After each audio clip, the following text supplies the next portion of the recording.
नमस्कार दोस्तों, जैसे कि आप सभी को मालूम है कि अग्निपथ स्कीम को लेकर के सरकार निरंतर बदलाव के प्रयास कर रही है और सरकार ये भी कह रही है कि अग्निवीर की जो वैकेंसी हैं, यानी जैसे कि 25% का कोटा अग्निवीरों को मिला है और वहीं पर बढ़ा करके अगर 50% कर दिया जाए तो युवाओं के लिए बहुत सहूलियत की बात हो जाएगी। लेकिन गृह मंत्री अमित शाह ने जो अग्निवीरों के लिए ऐलान किया है उसको लेकर के एक बड़ी खबर निकल के सामने आ रही है। क्या ये सच में हो सकता है जो अमित शाह जी कह रहे हैं? क्या ये संभव है कि अग्निवीरों को ये सुविधा मिल सके? अगर ऐसा हो जाए तो फिर सोने पर सुहागा खबर को पूरा देखें, वीडियो को अंत तक देखें।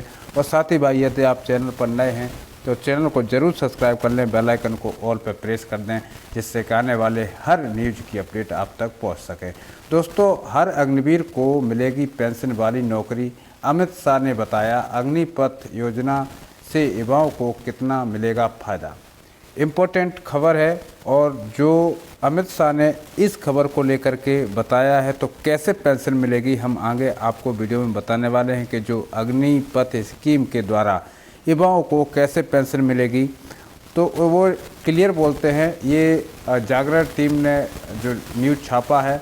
केंद्रीय गृह मंत्री अमित शाह ने कहा कि अग्निपथ योजना को लेकर के कांग्रेस राजनीति कर रही है। इस पार्टी से सेना का कहीं पर भी कोई भी सम्मान नहीं हुआ है। राहुल बाबा कह रहे हैं कि सरकार अग्निपथ योजना इस वजह से लाई है कि उन्हें पेंशन नहीं देने पड़े।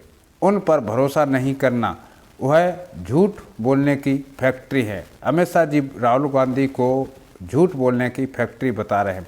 अग्निपथ सेना को युवा रखने का कार्यक्रम है।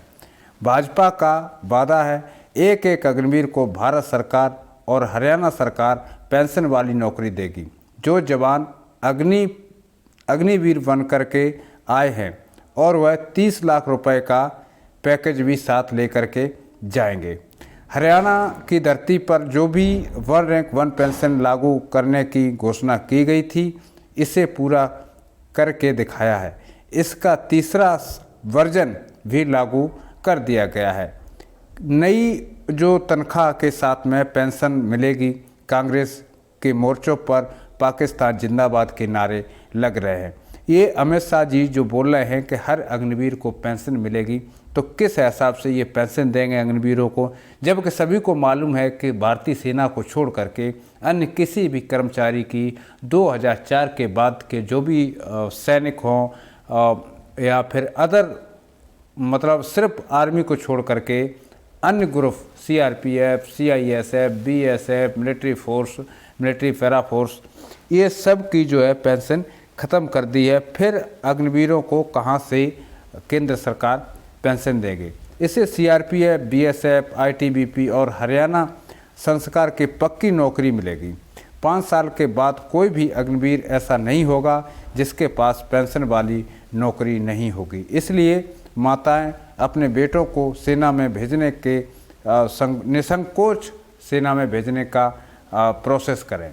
यानी अमित शाह जी जो अग्निवीर आना चाह रहे हैं, जो हमारे युवा हैं, उनके माता पिता से अनुरोध कर रहे हैं कि ज़्यादा से ज़्यादा अपने बच्चों को अग्निपथ योजना के तहत सेना में भेजें। लेकिन मेरा जो गृह मंत्री जी से एक सवाल है कि सिर्फ सेना को छोड़ करके 2004 के बाद किसी भी डिपार्टमेंट में जब पेंशन नहीं दी जा रही है तो फिर आप किस डिपार्टमेंट से पेंशन दिलाएंगे? ज़रूरी नहीं है कि हरियाणा स्टेट कर्मचारी में हर जो अग्निवीर, वो एक स्टेट की पॉलिसी हो सकती है कि उस स्टेट की जैसे पुलिस फोर्स बल है वह अलग से अपनी स्कीम ला करके अपने जो सुरक्षा बल हैं उनको पेंशन मुहैया करा सके। जो एक राज्य के कर्मचारी होते हैं सभी में पेंशन मुहैया करा सके। बाकी अगर जो जवान अग्निवीर CRPF, BSF, CISF या अन्य में जाएगा तो उसको कैसे पेंशन मिल सकती है? कहने का मतलब ये है कि जो सरकार है वह युवाओं को सिर्फ वोट के लिए रुझान कर रही है कि हम अग्निवीरों को पेंशन देंगे। अगर आपको सच में और रियल में भी पेंशन देना है तो अग्निपथ योजना को बंद कर दो और जो अग्निवीर के तहत सेना में गए हैं उनको 100% आप अप्लाई कर दो, यानी 100% को परमानेंट कर दो ऑटोमेटिकली सभी युवाओं को पेंशन मिलने लगेगी। दोस्तों, ये वीडियो बनाने का सिर्फ जो मेरा मकसद है वह सिर्फ ये है कि सोशल मीडिया प्लेटफॉर्म से जो न्यूज़ चल रही हैं वह किस तरह से चल रही हैं और ये न्यूज़ कहीं तक सत्य है। यानी अगर बात करूं तो 100 में से 80% सत्य है। सरकार ऐसे ही झूठे वादे युवाओं से करती रहती है और कुछ मिलने जुलने वाला नहीं है। और ये खबर आपको कैसी लगी कमेंट करके आप ज़रूर बताना और वीडियो को अपने दोस्तों के साथ भी शेयर करना। इसी के साथ आपसे लेता हूँ अनुमति, मिलता हूँ नए टॉपिक पर नए वीडियो के साथ। तब तक के लिए सभी साथी भाइयों को जय हिंद, जय भारत, हैप्पी दिवाली और हैप्पी दीपावली की आपको और आपके परिवार को हार्दिक शुभकामनाएं।